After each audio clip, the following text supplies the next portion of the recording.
ሀይ እንዴት ናችሁ? ሀሴት ደረጀ ነኝ። ዛሬ በቃሊቲ ሁለተኛ ደረጃ ትምህርት ቤት ተገኝቼ ከልጆቹ ጋር የነበረኝን አጭር ቆይታ ተጋበዙ። ይሄ የዩኤንኤፍፒኤ ዲግኒቲ ኪት ይባላል። ውስጡ ምን ያለ ይመስላችኋል? የሴፍቲ እቃዎች ጊፍት ይመስለኛል።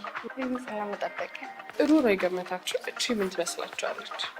ሴቶች ንጽህና መጠበቂያ የጨርቅ ሞዴስ። ትክክል ናችሁ። የሴቶች የንጽህና መጠበቂያ ሆኖ ግን ጨርቅ ነው እና ደግመን መጠቀም እንችላለን። ከዛም አንደርዌሮች አሉ።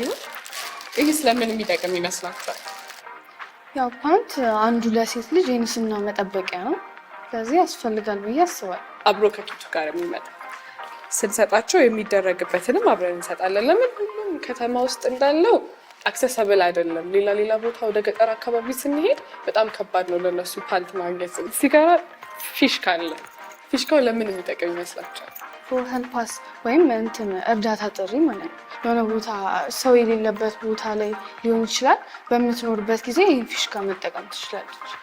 ሌላ ደግሞ ይሄኛው መብራት አለ።